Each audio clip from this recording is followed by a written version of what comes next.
may be seated. I'd like to invite up our synagogue president, Bruce Corris, for the president's address.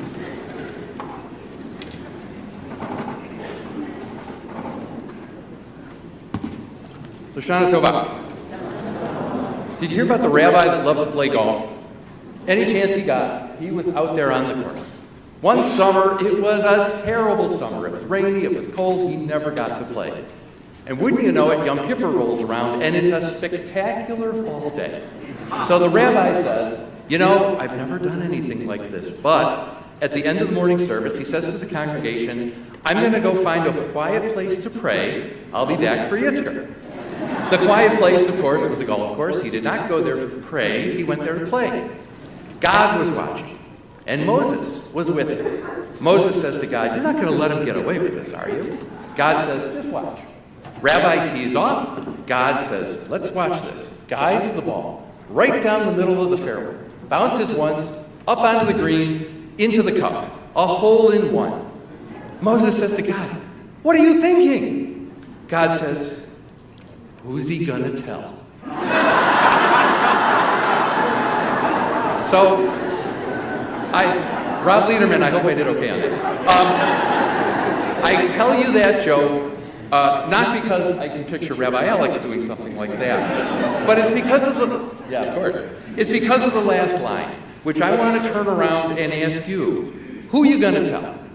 Who are you going to tell about what's going on in Congregation Shir Shalom?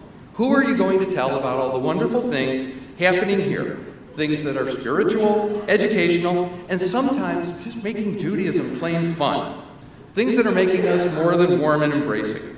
By the way, this is the state of the congregation part, state of the temple part. Things that are making us more than just warm and welcoming. They're making us an innovative congregation that embraces tradition, but is doing things differently because we know the traditional way just isn't enough anymore. There are so many cool things happening here. I think we should now be known as the cool shul. And that's what has attracted so many of our new members. You've attended services, you've attended events, you've met our clergy, and you said, hey, this is the place for me. This is the place for our family. I wish more people knew what was going on here and could be a part of it. So who are you going to tell? You're our ambassadors. What's going on here starts with our clergy. Rabbi Alex is not just the spiritual leader of CSS, but also WNY. Look at his role in the community and how when something affects the Jewish community, whether it's good or bad, he's the one you see being interviewed on TV. He is also the force behind our innovation, sometimes a little too forceful. In fact, it's a nice problem to have because sometimes he just has too many ideas. I have to say, whoa. And he's always looking to the future. As you may know, he has been accepted into a prestigious clergy mentorship program to work on advancing synagogue life. He will be doing that for the next 2 years. And his focus will be on our religious school. Oy, will he have ideas now. And Pastor Frank, who has taken our services in a wonderful new direction, meaningful and memorable. We just saw an example of that a little while ago. I said to Rabbi Alex last night, there's not another congregation in America that's doing that tonight. So from a Jamaican Shabbat, the music of Dylan, the music of the Beatles, services that are spiritual and, yes, entertaining. And when it was time to mark the 10th anniversary of the crash of Flight 3407, she put together an event that was not somber, it was uplifting, and it was powerful. So again, who are you going to tell? Also, what's going on here is because of our dedicated and hardworking staff. Our executive director, Joanne Marquez, puts in so many hours. It is a good thing we do not have a shower in this building because she might never go home.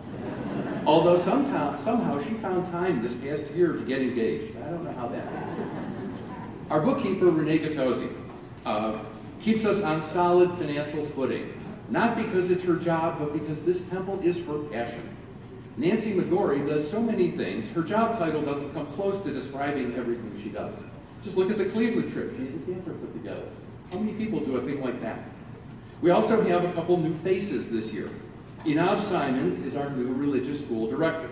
Change is never easy. And in Inav's case, it was particularly challenging because she was replacing a good friend in Hope. But Inav has stepped in and is taking our religious school in a new direction, aimed at giving your children the type of religious education that sets them up for a fulfilling Jewish life. Thank you to her and to all of our teachers. In particular, Harvey Horowitz, who is the reason your kids make you so proud at their bar and bat mitzvahs. I'm on the bima for more bar and bat mitzvahs than any other board member, and I can tell you, when the kids do their speeches, they say, I'd like to thank my parents, I'd like to thank the cantor, I'd like to thank the rabbi, and I'd really like to thank Mr. Horowitz. There's a reason they feel that way. We also have a new maintenance man, Kyle Burt, the kid with the beard you see roaming around. His work is why so many of you have come up to me and said, wow, this building is cleaner than it has been in years. Thank you, Kyle. Then there's someone who is not an employee, and it's a darn good thing he isn't, because we could never afford to pay Barry Radlin, our attorney, for everything he does and all the hours he puts in as a volunteer. He helps us prevent potential problems, he helps us deal with issues as they come up, and he protects us in so many ways. I'm just the latest in a long line of presidents who stand here and say, I can't imagine what we do without him. Thank you, my friend. I'm also very lucky to have a board and executive committee who are passionate about this temple and dedicated to making it the kind of synagogue you deserve. They put in countless hours, and along with their time, they share their knowledge, their experience, and their desire to give you the best synagogue experience possible. We are all lucky to have them. I do want to give one person in particular a shout out. He's up here. Tom Sugarman works tirelessly. You saw him in the parking lot today, helping to direct traffic. He gives so much of himself to this temple. If you knew everything he did, you would be amazed and so grateful. Thank you, Tom, for everything you do. I'd also like to acknowledge a couple of people who really stepped up for us in this past year. Larry Horowitz and Dan Kester. Ironically, Larry is watching us on the stream this morning. Larry and Dan, if it weren't for them, we might not even have the streaming service that so many people depend on. They have given their time and effort so generously, and we get the benefit. Rob Liederman, he's a very funny guy who is very serious about our temple. From giving us the use of his club and helping us start a whole new tradition with Temple Beth Zion and a wonderful fundraiser and a fun event, to donating his talents as auctioneer and MC to make our summer celebration with TVZ a huge hit, to stepping up when we really needed our board members to help with Friday night security. Thank you, Rob. Speaking of Friday nights, Mark Nightinger and Marcia Bougie, who answered the call for greeters and are now as much a Friday night fixture as my bad jokes during the announcements. Then there's all of you, our members, so many of whom volunteer in so many ways. You volunteer at bingo, Chevettas, the rummage sales, or any fundraiser or event. You help in the office, the religious school, the library, or anywhere in the building. You're members of the board, the executive committee. You serve on committees. You're members of the parent council, the women of Shir Shalom, the men's group, Tis Merit, the CSS Pop-Up, or the Purim Spiel players. You make a difference here every day. However you volunteer, I would like to recognize all of you. Last year I managed to get everyone in the room standing. We're not going to get to that this year, but I do want to try something. If you began volunteering in this temple in the past year, please rise. Marsha, where are you? In the past year, Jenny, sit down. You got a long way to go. You got a long way to go. If you began volunteering since the merger, please rise.